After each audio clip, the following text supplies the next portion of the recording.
probably even the moment that we started as a division in 1965, the dream had always been to be a rehabilitation center that would transform care in the Mountain West. To see it come to light was just so exciting for me, but also realizing we were standing on shoulders of many, many people before us.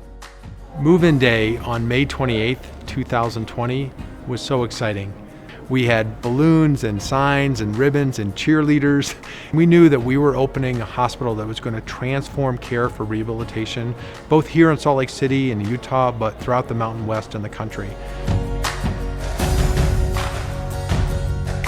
It really is a state-of-the-art facility where we have all these awesome tools and new technologies being intertwined. Well, one of the key elements in the design of the Craig H. Neilsen Rehabilitation Hospital was the actual patient rooms. What's smart about these rooms is really the ability for patients to control their environment with really very little function. So we're able to use either touch or voice or breath control to control almost every aspect of the room. The elevators, blinds, lights, everything can be controlled with smart technology. So you can use like a tablet to interact with all these. And that's particularly important for people who have neuromuscular disabilities, which we focus on a lot here. We were able to get an Evo underwater treadmill, which we're super excited about because it's definitely helpful to the patients that we see here by allowing, to make things like walking and standing and balance easier because of the buoyancy of the water. We were able to install the longest zero-G bodyweight support system in the world. Currently, it is 263 feet. It's also the only system that has a robotic trolley over a flight of stairs. And so we wanted something that wasn't just a straight line up and down to the gym. So we've really worked on a system that's dynamic and mobile. We can put different obstacles in the track system. We can really challenge our patients in ways that we couldn't do before. We're really able to mobilize people sooner, quicker. We're able to do more effective training with our patients, and it really contributes to a better patient outcome. So the Assistive Technology Lab is a hybrid space. It's half clinical, half research. It has computer science students, computer engineers, along with clinicians and patients working side by side. And it's a space for both clinical treatment, and it's also a place for development. We're working with teams to help refine projects and turn them into products and then get them to their end cycle in people's hands.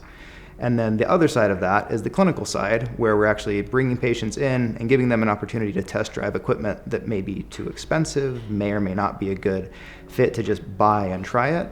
So this way they have an opportunity to try these items out, make sure that they're comfortable with it, that they can be proficient before they actually have to spend their money to outfit their home with smart home items or the assistive communication devices they might need to communicate with family and caregivers. My lab, what we do is focus on brain computer interface technology where we can extract information that a person is thinking without them actually having to make physical movements or effort. We like to think of Luke Skywalker's bionic arm, right? And a long time ago that was, just something that, was sci-fi, right? And that was kind of a dream. And now we've kind of started to make that become a reality, and I think that the Craig H. Neilsen Hospital is the right place for that, and it's also allowing us to achieve these sci-fi-like dreams and bring those into patient care. With the pandemic, the earthquake, moving to a new building, and all the changes that happened, it was crazy. Short and simple, it was crazy. We saw the highest census that we've ever seen, especially with a stroke and TBI population, and so they've had to hire a lot of new staff and train them and just get them competent really quick, to be able to take care of these patients. Over the summer, we had some really challenging spinal cord injury patients. Challenging because of their injuries, not because of their personalities or anything. You just never forget them because wow, I'm getting emotional. They went through something so hard in the middle of something so hard already, right? And just to be able to help them during that time was super hard, but super meaningful. So one really exciting thing that happened here at our hospital in the past year was getting to work with our patient, Sarah. We had a ton of fun working with her after her spinal cord injury and her bilateral lower extremity amputation. Not something you would usually describe as fun to work with somebody who's been through something like that, but her personality and her bright spirit just shined through every day, and it really was a joy getting to see her bounce back from such a devastating injury. An exciting thing that happened after she left was that we were contacted by Good Morning America to talk about Sarah and her journey here with us. One of the major milestones last year that the faculty and staff here at the Rehabilitation Hospital achieved was working with the Brain Injury Alliance of Utah to launch the Traumatic Brain Injury Conference. The conference was a national level conference to highlight important issues in traumatic brain injury. It doesn't feel like a hospital when you walk into it. It feels like a comfortable place to be at. It almost feels like a 5-star hotel.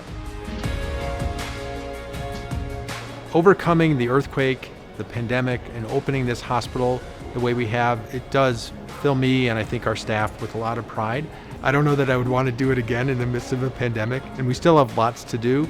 We're on a journey, but we're so glad with the place we've come.